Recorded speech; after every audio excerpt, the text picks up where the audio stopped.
Hello there. In today's video I would like to talk about the Iroquoian use of spears.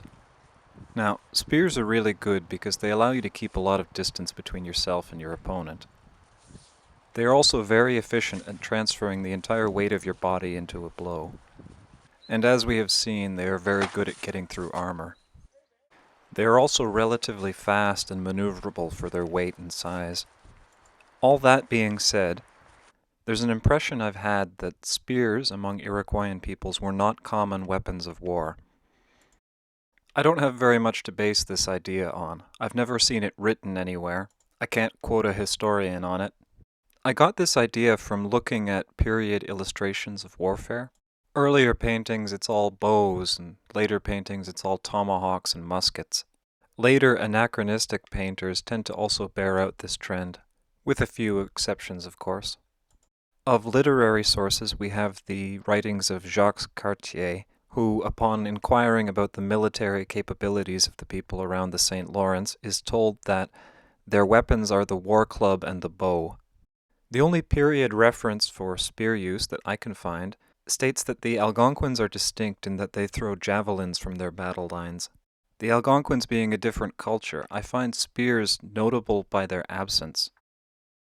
In recreating my armor, I came up with a theory for why spears might not have been common. My theory being that stone spears are not all that durable. In testing stone points against my armor panels, the stone points almost always failed. Now admittedly, these points are only made out of slate. Chert does a little bit better, but it doesn't do all that much better. And I've read historical accounts describing flint arrows as shattering when they strike anything. So the existence of armor might be a pretty good reason not to use stone spears. Another reason might be that stone spears just aren't suitable for the rigors of combat. To demonstrate this, here's a large flat rock that I had lying around. It's about as thick as your finger. I don't know what sort it is, but I don't have any flint around here to make a better demonstration. Let's see how it handles the war club.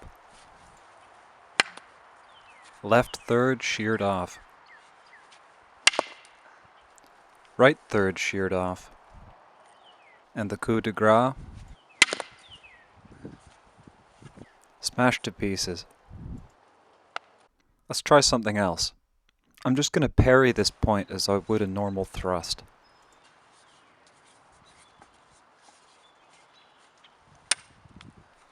Well, that's not fair. You struck the tip directly. Of course it's not going to survive that. Fine.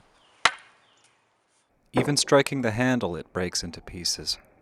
One more idea I've had is that spears are large weapons. You can easily carry a musket and a tomahawk. You can't easily carry a musket and a spear. And unless you've got a horse or a huge numerical advantage, spears cannot compete with muskets. But wait a minute, I can hear some of you cry. What about all those pictures in the background? Weren't all of those stone spears from the Great Lakes? Yes, indeed they are. My theory isn't that spears were not weapons. My theory is that they weren't weapons of war. Spears are very useful for hunting, particularly carnivores like wolves and bears, because you can keep them at a distance with a spear like you can't with a bow. Additionally, they aren't going to try and break your weapon. In my experience with wild dogs, they'll dodge out of the way of your walking stick rather than try and knock it aside. Additionally, spears were and still are used extensively for fishing.